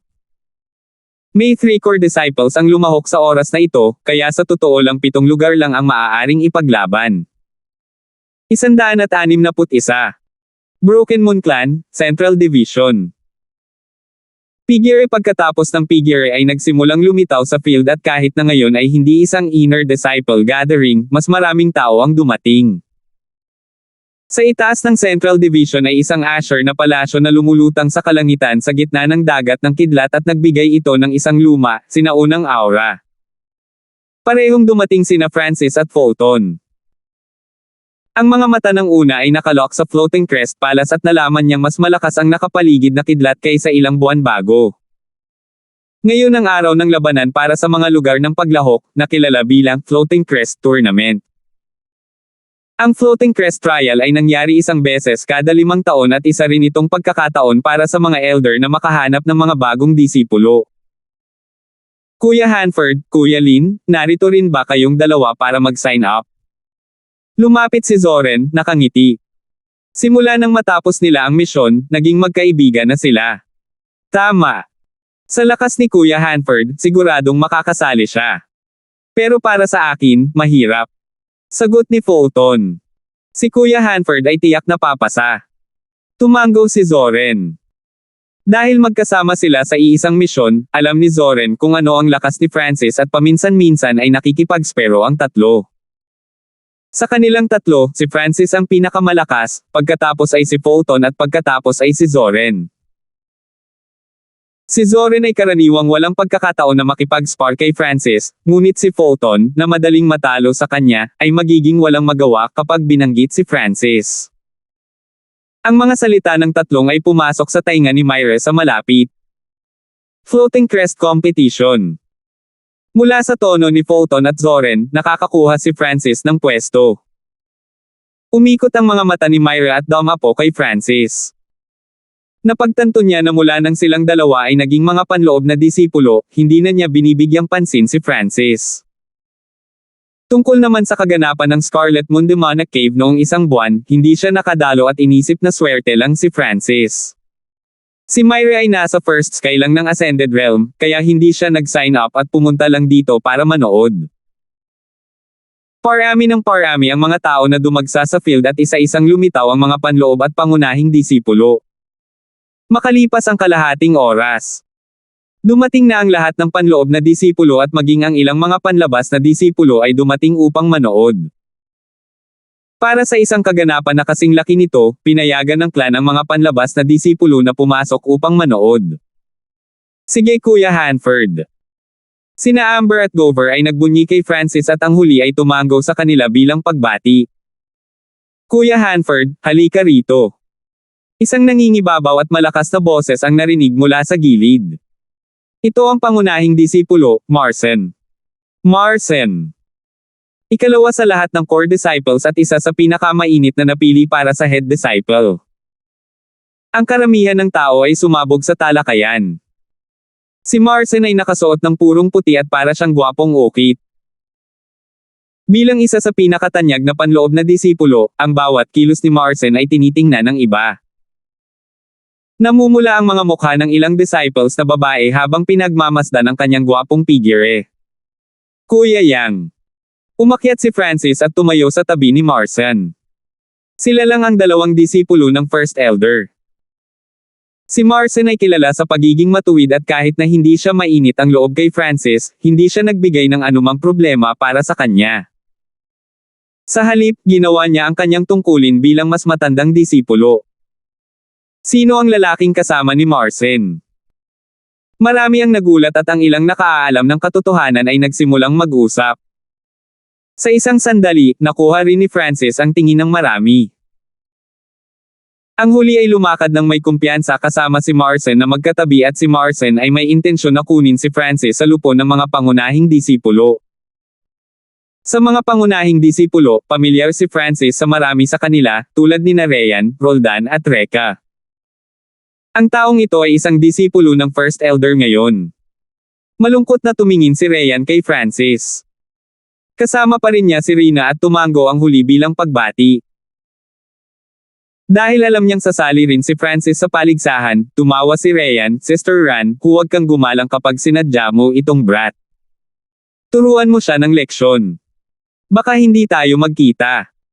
Bahagyang namula ang mukha ni Rina habang palihim na sumulyap kay Francis bago siya nagsalita sa mahinang bulong.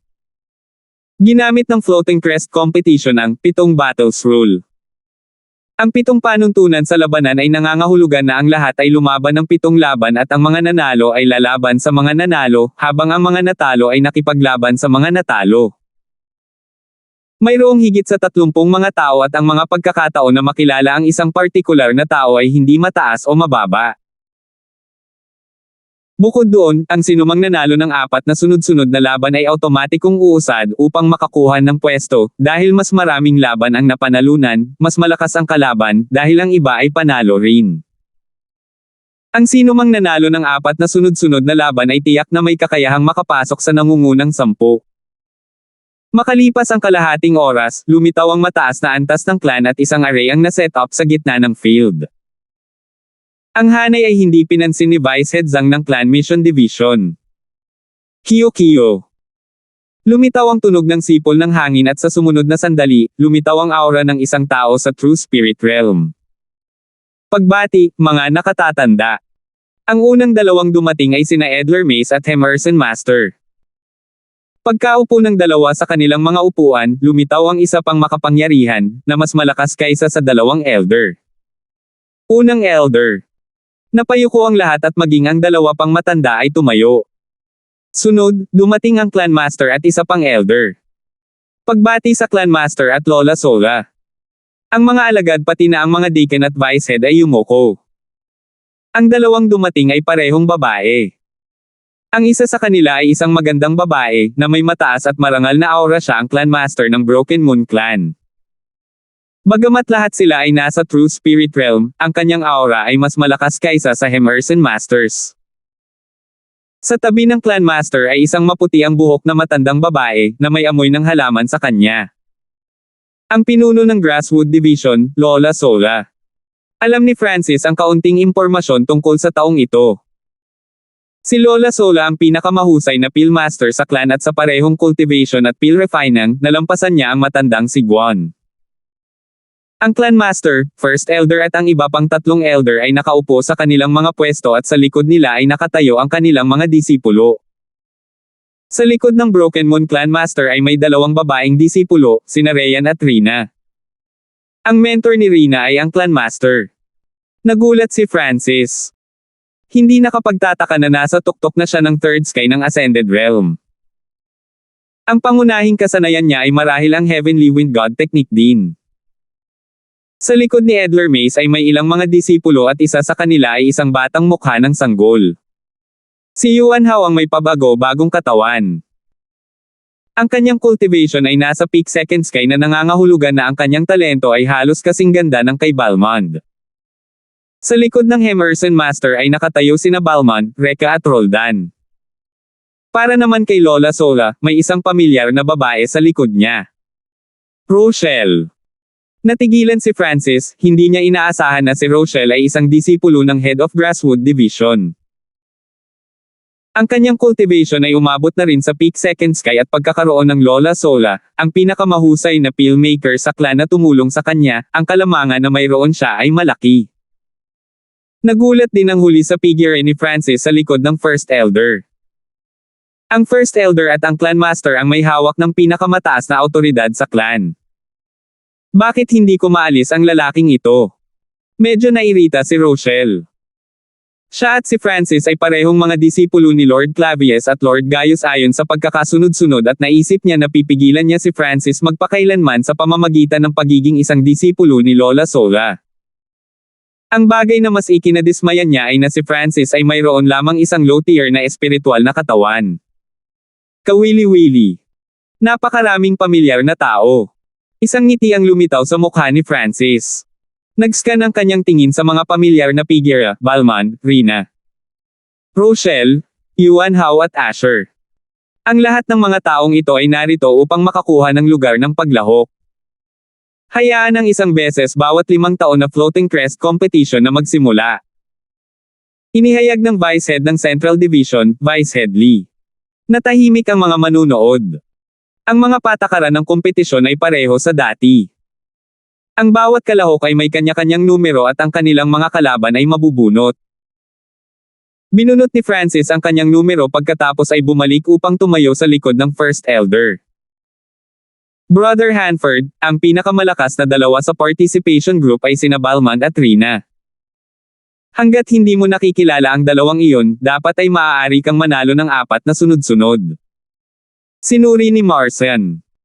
Si Balmond ang pinakabagong disipulo, na may pinakamahusay na talento, pangunawa at paglilinang. Naabot na niya ngayon ang third sky ng Ascended Realm at may potensyal siyang malampasan ang Hemerson Master.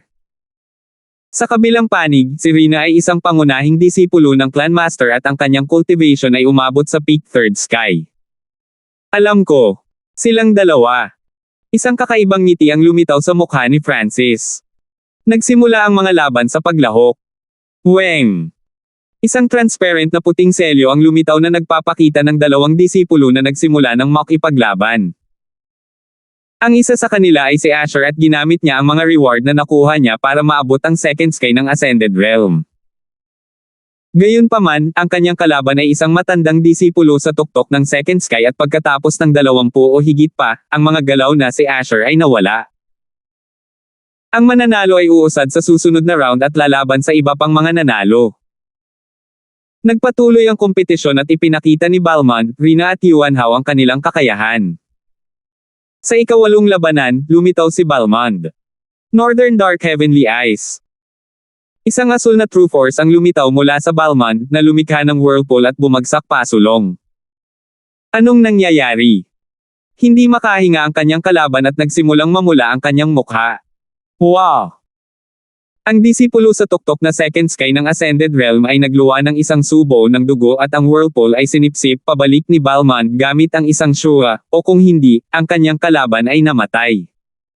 Napakalakas! Ang mga manunood at mga kalahok ay natigilan lahat at ang mga ekspresyon ng kahit na mga core na disipulo ay nagbago. 162. Hindi naintindihan ng marami kung paano nanalo si Balmond dahil parang hindi man lang natama ng huli ang kanyang target. Ang Balmond na ito ay hindi siya ang bumalik sa Gaius Palace para pilitin ang kalaban na umubo ng dugo mula sa layunin ng kanyang pag-atake. Ang ekspresyon ni Francis ay solemna. Hindi lang mataas ang talento ni Balmond, mataas din ang comprehension niya. Siya ay nililinang ang Northern Dark Heavenly Water Technique. Ang kasanayang iyon ay kinuha ni Edler Mace mula sa Floating Crest Palace, ngunit hindi marami ang natutunan ng high-class mortal na kasanayang ito. Dahan daw ang sabi ni First Elder. Northern Dark Heavenly Water Technique. Naramdaman ni Francis na ang kasanayang ito ay hindi simple, tulad ng kanyang Lightning Wind Palm. Ang mga salita ng First Elders noon ay nagbabala kay Francis. Ang unang labanan ni Balmond ay tumatak ng malalim sa puso ng lahat. Iyon lang ang intensyon ng kanyang pag-atake at maaari niyang pilitin ang kanyang kalaban na magluwa ng dugo. Mahirap isipin kung ano ang tunay niyang lakas. Ang galing talaga ni Kuya Balmond. Mukhang wala ng saysay ang Floating Crest competition na ito pagkatapos niyang matutunan ang Northern Dark Heavenly Water Technique. Napabuntong hininga si Roldan habang sumilay sa kanyang mga mata ang inggit, selos at kawalan ng magawa. Maaaring mas mahina si Balmond kaysa sa kanya at kay Reka ngayon, ngunit ilang sandali lang ay nalampasan na sila. Matapos umakyat si Balmond, ipinakita ni Rina, Yuan Hao at Rochelle ang kanilang lakas.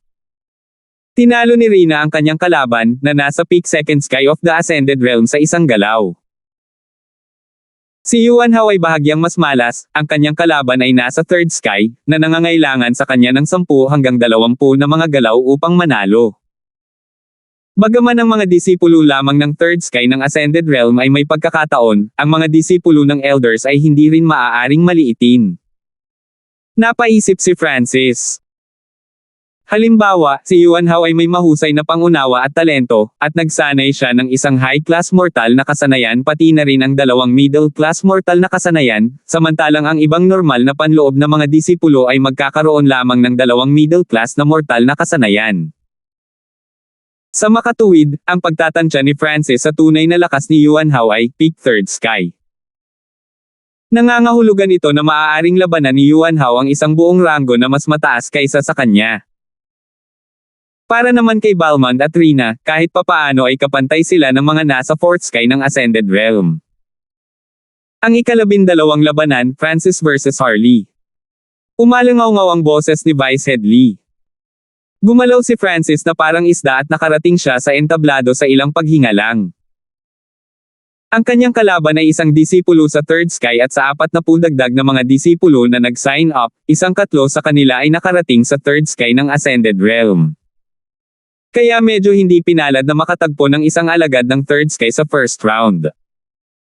Ang asher na buhok ni Francis ay umihip sa hangin at isang matalim na kislap ang lumitaw sa kanyang mata. Mukhang ikaw ang baliw na nagsanay ng lightning wind palm. Dinilaan ni Harley ang kanyang mga labi at pinaigting ang kanyang katawan, hindi nang ahas na maging sobrang kumpiyansa. Ang baliw na nagsanay ng lightning wind palm. Ang figure ni Francis ay nakakuha ng atensyon ng maraming tao. Hangin tumataas tunog ng kidlat. Walang ekspresyong itinulak ni Francis ang kanyang palad habang umiihip ang kanyang buhok sa hangin. Kaagad, ang tunog ng kulog ay lumitaw na parang may bagyo. Woo! Agad na nanlamig ang katawan ni Harley habang binalot siya ng unos ng magulong hangin at kidlat. 7 nakamamatay na mga daliri. Pinakondense niya ang lahat ng true force niya at nagpadala siya ng mga sinag ng purple na liwanag, na sapat na malakas para tumago sa metal na ilang layer ang kapal. Shua! Sa ikalawang paglisan ng true force sa kanyang katawan, naanod ito sa bagyo. Sa isang putok, pinalipad si Harley. Napakalakas mo! Sumuko si Harley, mapatla ang mukha. Ang mga manunood sa ibaba ay natigilan at marami ang nagsimulang purihin ang kapangyarihan ng lightning wind palm. Upang hamanin ng mga mas mataas na ranggo kaysa sa iyo at manalo sa isang galaw. Ito ba ang kapangyarihan ng lightning wind palm? Bahagyang nagbago ang ekspresyon ni Marcian. Ang kanyang kontrol sa lightning wind palm ay mas mahusay kaysa kay Roldan at sinanay niya ang bawat hakbang sa mas mataas na antas. Isang liwanag ang kumislap sa mga mata ni First Elders. Minsan siyang nagkaroon ng disipulo, ngunit namatay siya dahil sa lightning wind palm. Matapos manalo si Francis, umatras siya sa likod ng First Elder upang maghintay sa susunod na labanan. Hindi nagtagal, natapos ng lahat ng mga kalahok ang kanilang unang round kung saan madaling tinalo ni Fulton ang isang disipulo sa peak second sky ng Ascended Realm. Si Francis at Fulton ay parehong madaling nakapasa sa unang round. Si Asher, na nanunood sa ibaba, ay labis na nadismaya at nadismaya. Siya ay umaasa sa swerte karamihan, ngunit sa kasamaang palad, ang kanyang kapalaran ay hindi masyadong maganda at siya ay natalo sa unang round. Ang bawat pagkawala ay gumawa ng distansya sa pagitan niya at isang lugar na mas malayo. Matapos magpahinga ng kalahating oras, nagsimula na ang ikalawang round. Ang mga nanalo ay lalaban sa mga nanalo at ang mga maaaring manalo ng 4 sa isang hilera ay direktang pumasa.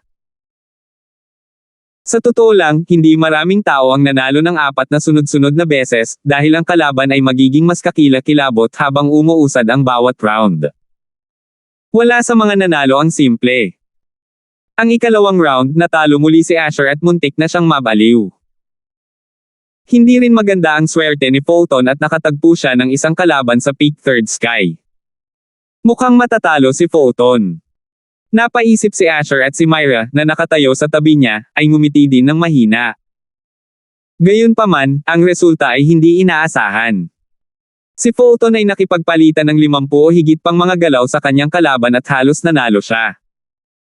Ang taong ito ay may high-class mortal skill at low-grade mortal weapon. Si Asher ay parang isang palayok ng malamig na tubig na ibinato sa kanya. Pareho silang nagpunta sa parehong misyon, nakakuha ng parehong mga gantimpala, ngunit ang paglaki ni Fulton ay higit pa sa kanya. Ang pinakamalaking pagkakaiba ay si Fulton ay may high-class mortal na kasanayan. Hindi dapat sapat ang mga kontribusyon ni Fulton at Asher para sa isang high-class mortal na kasanayan at isang low-grade na mortal na armas. Si Fulton at Francis ay medyo malapit na kamakailan. Isang kislap ng pagsisisi ang lumitaw sa mga mata ni Myra at nahulaan niya kung ano ang nangyari. Ang gantimpala ni Francis ay mas malaki kaysa sa iba at hindi mahirap para sa kanya na makakuha ng ilang mortal na armas. Hanggang dito lang ang mararating ni Fulton dahil kay Francis. Sa ikalawang round, hindi matitinag ang posisyon ni Balmond at Rina habang tinalo ang mga kalaban sa isang galaw. Si Balmond at Rina ang pinakamalakas na dalawa sa kompetisyon na ito. Kahit na ang mga nasa tuktok na third sky ay hindi maaaring tumagal ng higit sa 3 galaw laban sa kanila. Hindi rin mahina ang lakas ni Francis. Ang kanyang lightning wind palm ay napakalakas. Ang daming napag-usapan. Sina Francis, Balmond at Rina ay gumamit ng dominating strength para durugan ang kanilang mga kalaban. Sa kanila, ikinagulat ni Balmond ang lahat ng matalo niya ang isang disipulo sa pinakamataas na third sky sa isang galaw. Kahit ang mga nasa fourth sky ng Ascended Realm ay maaaring hindi niya kakampi. Ang ilang mga panloob na disipulo ay maingat at magalang kay Balmond at wala sa iba ang gustong makipagkita kay Balmond. Sa sandaling ito, wala pang 10 tao ang nanalo ng 2 sunod-sunod. Kung ang isa ay walang labis na lakas, mahirap manalo ng tuloy-tuloy. Hindi nagtagal, third round na at ang mga disipulong nanalo ng 2 magkasunod na laban ay nagsimulang mabagabag. Sa ikatlong round, nakilala ni Fulton ang isang malakas na kalaban si Rochelle. Ang huli ay may mas mataas na paglilinang kaysa sa kanya at mas mahusay na mga sandata pati na rin ang mga kasanayan. Ngunit pagkatapos ng 20 o higit pang mga galaw, si Fulton ang nangibabaw. Kung tutuusin, ang kanyang tunay na lakas sa pakikipaglaban ay hindi kasing lakas ng kay Fulton. Weng! Sa oras na ito, gumuhit siya ng Jade Saber, na biglang nagpapataas ng bilis at lakas ng kanyang pag-atake. Sa sandaling iyon, doble ang lakas ng opensa ni Rochelle. Middle grade mortal weapon. Naghiyawan ang mga nanunood sa ibaba. Sumusuko na ako. Agad na sumuko si Fulton para mapanatili niya ang kanyang lakas para sa mga laban na darating mamaya. Francis versus Yuan Hao. Sa ikatlong round, nakasalubong din ni Francis ang isang mahirap na kalaban. Si Yuan Hao ay ang kabataang may pabago-bagong katawan at agad siyang kinuha bilang isang alagad ng isang elder. Mula sa kanilang kasalukuyang mga tagumpay, inilagay si Yuan Hao pagkatapos mismo ng Balmond. Pagkatapos ng lahat, ang huli ay pumasok sa clan isang buong buwan na mas maaga kaysa kay Yuan Hao at sa makatuwid, mayroon siyang mas mataas na punto ng pagsisimula. Marami ang umaasa sa labanang ito dahil pareho silang mga alagad ng elder. Gayunpaman, ang kapana-panabik na labanan na kanilang inaabangan ay hindi nangyari. Silver Wall Technique. Ang dugo ni Francis ay kumulo habang ang isang layer ng pilak ay nagningning mula sa kanya, na naging dahilan upang magmukhang perpekto ang kanyang katawan. Ang pagpapalakas ng katawan ng lalaking iyon ay umabot sa napakataas na antas. Natigilan ang mga tao sa ibaba. Nagsalubong ang mga kilay ni Edler Mace habang walang magawang tumingin kay First Elder at bumantong hininga. Kidlat hangin palm. Gamit ang Silver Wall Technique bilang batayan, inikot ni Francis ang kanyang lightning wind palm at durog patungo kay Yuan Hao nang may bilis ng kidlat. Pa! Pa! Pa! Pinigilan ni Francis si Yuan Hao sa pamamagitan ng mabilis na pag-atake ng kidlat. Sa unang hakbang, napaatras si Yuan Hao. Sa pangalawang hakbang, nabasag ang kanyang defensive barrier. Sa pangatlong galaw, tumalsik siya ng dugo. Natalo ako pero hindi ko ginamit ang middle grade spiritual weapon ko.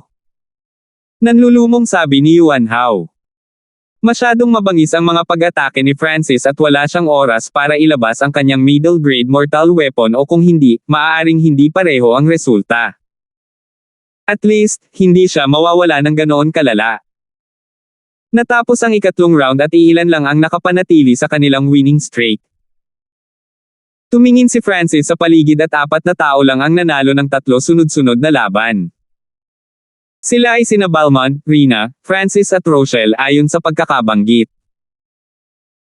Magaling ang mga nagkaroon ng 2 panalo at 1 talo, gaya ni Fulton, ngunit karamihan ay may 2nd talo at 1 panalo, habang ang ilan ay nagkaroon pa ng 3 sunod na pagkatalo tulad ng Asher. Ito ay magiging ika-4 na round. Bahagyang umaasa si Francis. Mayroon lamang 4 na tao na umunlad sa 4th round, na nangangahulugan na mayroon siyang isa sa 3 pagkakataon na makilala sina Balmond, Rina at Rochelle. Kung nakilala niya si Rochelle, hindi magkakaroon ng anumang pressure. Ngunit magiging mahirap kung makilala niya si Rina o Balmond, maaaring harmony ng dalawang iyon ang mga nasa 4th sky. Matapos magpahinga ng 1 oras, iginuhit nila ang kanilang mga kalaban. Nagsimula na ang 4th round. Kahit na ang round na ito ay hindi ang huling round, ito ay isang napakahalagang round. Hindi mapigilan ni Francis na silipin ang slip sa kanyang kamay. Bumantong hininga siya at umiling. Hindi si Rochelle. Salamat po at sinamahan ninyo ako, ingat lagi mga master.